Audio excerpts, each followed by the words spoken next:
Comment transférer mes photos et mes vidéos directement du Mini 3 au Mini 3 Pro sur mon smartphone? Bonjour à tous, ravi de vous revoir sur la chaîne. Moi c'est Arnaud, vous êtes sur la chaîne Ça vole pas haut.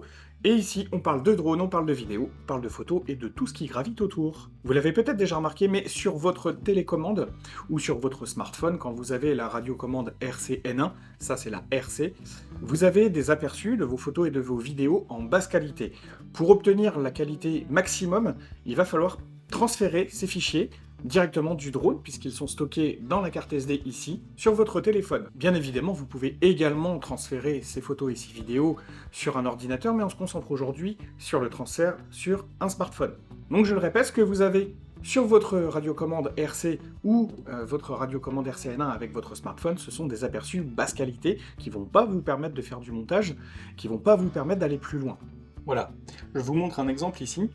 Vous voyez en haut à gauche la mention aperçu basse résolution.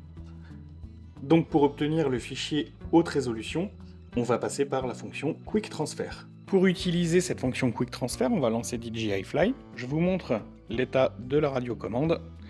Je l'ai complètement éteinte, on n'en a plus besoin, puisque la communication va s'effectuer directement en Wi-Fi du drone vers le téléphone. Il est possible que comme moi vous ayez eu des soucis pour la connexion avec Quick Transfer. Si c'est le cas, il y a plusieurs pistes à explorer et la première c'est de supprimer les données mobiles. Une fois que vous avez supprimé les données mobiles, vous allez pouvoir retourner dans l'application DJI Fly, allumer le drone et attendre que la petite pop-up réapparaisse pour passer en mode Quick Transfer.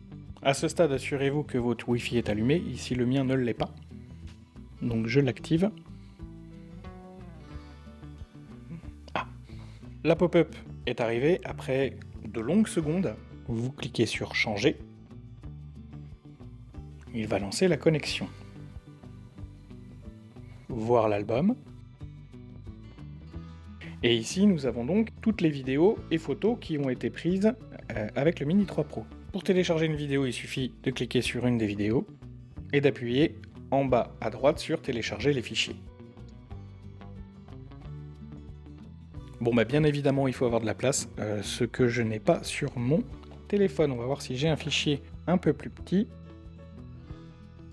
Du coup on a une photo ici, je vais vous montrer directement avec une photo. Voilà, le fichier est téléchargé. Une fois que vous avez téléchargé toutes les photos et les vidéos dont vous aviez besoin, vous allez pouvoir les utiliser dans votre logiciel de montage sur téléphone par exemple.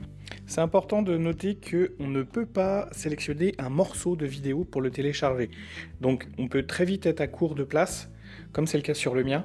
Il faut vraiment télécharger l'intégralité du fichier pour pouvoir l'utiliser sur son smartphone. Donc si on récapitule la marche à suivre, activer le Wi-Fi, activer la position, activer le Bluetooth et surtout désactiver les données mobiles. C'est moi ce qui m'a permis de me connecter. Sans ça, j'avais un problème de connexion. Il me disait que le drone était déjà connecté à un autre appareil mobile. Une fois que vous avez fait ça, vous allez accéder directement à la mémoire du drone, directement à la carte SD. Ça peut prendre du temps selon votre connexion Wi-Fi. Donc soyez patient et ayez surtout une batterie un peu chargée pour que le transfert ne s'arrête pas en plein milieu. Et comme vous pouvez le constater, ma radiocommande est complètement éteinte. Je n'ai absolument pas eu besoin de l'allumer pour pouvoir faire ce transfert. Voilà, j'espère que cette vidéo vous a aidé un petit peu à utiliser cette fonction Quick Transfer.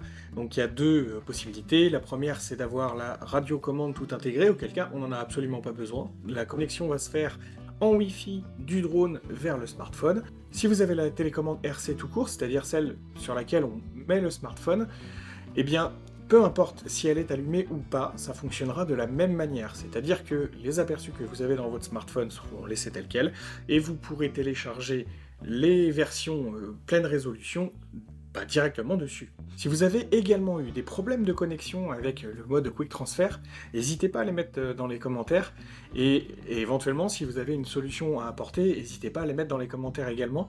Moi j'ai mis à peu près une bonne quinzaine de minutes pour trouver qu'il fallait désactiver les données mobiles avant de pouvoir avoir la connexion stable. Si vous aimez ce format, n'hésitez pas à mettre un petit pouce bleu, ça me permet de savoir ce que vous aimez.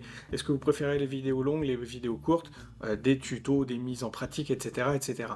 Et en attendant, n'oubliez pas, ça vole pas haut. Ciao!